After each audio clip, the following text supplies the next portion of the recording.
Listen to the innocent. The truth beats the truth. I don't believe in hopium, but I do believe in hope. And every darkness on the other side has light. Every failure on the other side, if the right moves are made, there is victory. And this clearly, as I said in the beginning of the season, check my podcast, I said this is the final exam for everything. I'm a Dolphins fan just like you. And I'm tired of over and over and over again having the hopium to believe we have something legitimate, when in reality we have something totally different. Now, Dolphins were booted out of the postseason with the 38-0 victory. Andy Reid had said, all hail the Dolphins. I think it was a mockery of us, which is sad.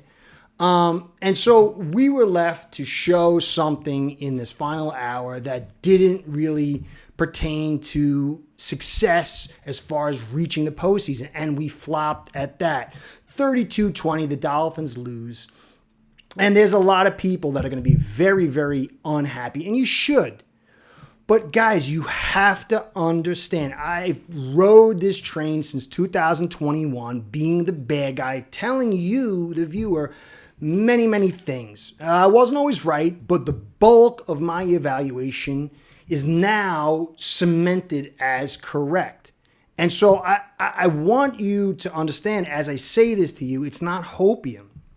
I do believe that because of what happened this season, there's an opportunity for real hope. It's not certain, it's not written in the wind, but it's here, guys. So I'm going to cover this game and the situation and understand that everything has created this moment.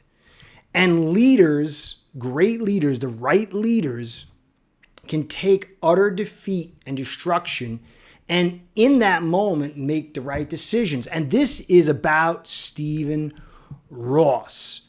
Stephen Ross has made tons of mistakes. He's made very poor football decisions for a long time. But it is not over till it's over. And he is in his last moment. He's standing at the moat, the gate with down, and he's the last guy with the last chance to save the castle. And he can. Clearly, we've been told a lot of stuff. We were told last week Huntley was so good, and it's not about Huntley. It's not about Tua. It's about the team, about the construction. It starts at the highest level with the GM and the philosophy. But the beauty is, you saw today, there are some very good pieces. And if you get the right GM here, and you get the right guy to come in and to take control and to make good decisions, we can have the right future. This is not the right direction. This is not about tinkering. I've said it. The run game is not where it needs to be. The whole philosophy is off for 1,000 reasons. NFL did some changing of the cheat motion. That hurt us. But it's not just that, guys. It's way more than that. But it's clear now the king has no clothes. And if Stephen Ross, and I've been told the people who know him, he wants to win. This is his moment. Clearly, you've got to know, despite what a lot of people have been telling you, this whole thing is off. So I'm going to go through this thing. Guys, Huntley, last week we were told, look at that win against a garbage team. Yeah, they had an unbelievable front on defense, and they had a very good offensive line, but nothing else. And we squeaked out a win. And we were told by a lot of people that Huntley is a much better option than Tua. Now, Tua's got injury history. He's got problems. But if you see Huntley, who went to the conference championship and a Pro Bowl with the Ravens and struggled to get it done here, you will take that framework and realize that Tua, not Tua, Burrow, Herbert, whoever you got here, this is not the team to do it. And the team has been constructed by Chris Grier. And so if tomorrow or the next day, Stephen Ross says, I'm moving on from Chris Grier, that is huge addition by subtraction. And that there is legitimate hope. We've got to see what happens after that, and I'll get to that another day. But Huntley, he's not a terrible quarterback. But he should be able to beat this Jets team if we were built right. 2-0-2 time to throw. Ultra fast. Still got 11 pressures, 3 sacks. He was only blitzed 6 times. Our play actions was 32%, 26% screens, 58% pass rush mitigation, and he still suffered this pressure. And we still struggled to run inside. We had 2 nice runs inside zone. That's how you attack these defenses. And I've been talking about that for a while. We had those 2 big runs, but once got to the red zone, lots and lots of problems, as you could see. But imagine if you had built right. Huntley would be better. 2 would be better. Achane, Wright, all these guys would be a lot better. Or is 2 the right guy? Well, I don't know. But I know this is the wrong team, and it takes teams to win. Dan Marino is the greatest quarterback, and he couldn't get it done. So why on earth would you expect Tua to get it done with less framework? Huntley, fumble on a hit, 2 ints, 1 in the red zone. Fumbled 2 snaps. He's a solid backup if you were to give him a good front. But we don't have a good front. But it's more than that. It's not just the offensive line. Don't let people tell you this. I've been saying this whole thing has been built with spit and bale wire, scotch tape and masking tape to put things forward to make it look good. And because we have so much skill talent, we can blow out these bad teams. People want to fixate on Tua. And then they say Huntley is this after, and now it's all over. Why? The design, the philosophy, everything has been wrong. But if you take out the core rot, which is Chris Grier, and you install the right guy, look how, Achane didn't have a good day, but you could see, you give this guy a little bit, and he is a star, a superstar. And that's a piece to build on. And that's what we got to look at right. We had him running outside. He got stopped for negative. Then we started to go inside. We started to get up the field with him, and he did better. Both Wright and Achane are foundational pieces that you can build off in a very big way. But it's not just a quarterback. Look at Julian Hill. How bad is Julian Hill? How many people told you he was good? Guy is a physical freak, but he's not ready. He's a practice squad player. Now, he paired him with Jonnu Smith, who's excellent in the pass game. But imagine if you had a 2-way go or 3-way go tight end to balance it out. How good we could be. And this is what you have to have your vision on. Look at the pieces we have and think if we had built in a different way, a little bit of what I had been saying for many years, what we can get done. And this is a dark moment. Clearly, a lot of fans had hope. But the hope needs to be in a reset. People are like, I don't want to reset again. I get it. I don't want to do it either. But the reality is this is the only way. You cannot build on a bad foundation. Chris Grier is gone. There's no way that he will remain. I think Ross will be forced to do the right thing with Grier, but what he does after that, that's going to be the key. Paul, he moved to right tackle. It wasn't a terrible day. This guy is another piece you can build on. He is a piece to an offensive line that can be successful. That's good news. That's one piece you got. Wynn, people talked about how good Wynn was. He's not good, guys. He's injured a ton. He gets blown up on power. You've got to run inside, more inside zone, attacking that A and B gap, getting upfield quick, and he's not there.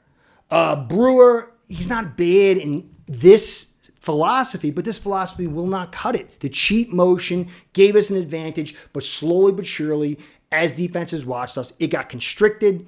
We've got to get to the line of scrimmage early and call audibles. This scheme will not work, and it's going to put problems on Brewer. You can offset it, but he's not a clear bonus to this offense line. But he's a piece, a small piece, maybe a transitionary piece, depending on what you do. Tehran, he's done. He's so hurt. You got to give credit to this guy for the pain he's going under. But he got victimized today, and you cannot get out from under his contract till post-June. And so if you're trying to win next year, you are highly curtailed. Again, Tehran and many other contracts says 2025 has to be a reset. If not, gangrene will set in. Jones, he's a guy who could be in your background. People say he's not. He is. We had some nice runs. He had some good plays. He wasn't terrible, but he's a right guard who needs to be in inside zone more often than not system. He's a guy in the back end. He's one of your guys you can hold on to. Maybe not long term, but this offensive line was terrible. Terrible. Washington's another nice piece. And it shows you that if Greer did not go 2 first rounds on Waddle and a whole draft pick on Hill and found guys like this with one main piece, you could have something. He's the future. See how his kick returns, and this guy's going to develop into a good player. Waddle, a little too many drops, but the tag on him is a little bit low, around 20. So he's a good player to have. He's a little too injured, a little too many drops, but he sets the leverage. He's a piece to build on. Maybe not the best piece. I would have chose Sewell. I would have chose Chase, but he's definitely a piece. Hill's got to go. You got to move off Hill. You got to find a trade partner for him because Hill and Waddle are too much the same. You can see they kind of got stifled. Sauce wasn't in. Teams understand how to stop this team. And it's something I said at the very beginning. You got to run inside. You can't play wide front, high leverage the linebackers and play over coverage and expect to get the stuff that Hill and Waddle like. Got to move off him. And you can. Post-June trade, you'll get about 30 and you'll lose 8. Jonnu again, my man PJ has got me convinced you should try to sign him for a little bit longer. He's a little bit older, but this guy's a player. Get that tight end. Get a few linemen. Start rebuilding this thing, and a good GM will do that. McDaniel declined to 3rd and 6. Some people weren't happy with it. I just think McDaniel, you got to give him credit. The team did not quit on him, and that's a prime thing. As a leader of a violent endeavor, if the guys are not willing to suffer for you, even when things look like they're lost, you're doomed. But they did, to a very large extent, certain players, I think. But for the most part, you got to give McDaniel that. But he's off. He is not in a Peyton, a Reed, and I don't know how long it's going to be for him to get there. You might like him, but there's still something off. And as we move to a different philosophy, which we have to, can he game plan? Can he adjust? And it's a whole new world. Rather than throwing this thing out there and scheme, getting matchups, totally different world. On defense, I thought Weaver did a decent job. He was shorthanded. Storm Duck got beat a couple times. Ramsey, highest paid corner, still really good. But do you want to pay that much money for him? I guess if you're on the verge of some real success, but in a rebuild, good player, very good player. But Kohu still looking pretty good, and he's a free agent. He's going to go, and you have to fill that spot. Is Storm Duck ready? Is Boner ready? We are thin in that Fuller. He's older too now in injuries.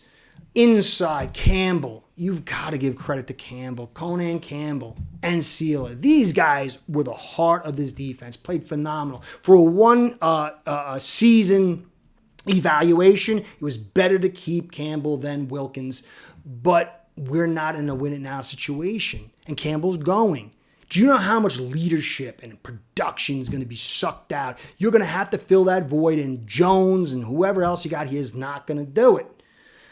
Brooks, I liked a ton. Didn't have a great game, but he's a guy for us. He's a very good guy for us. I think he's more Will than Mike, but you need to fill that linebacker spot. Poyer, gone. Missed tackles. Holland, gone. Doesn't want to be here. You got to move off him. And that's a second-round pick.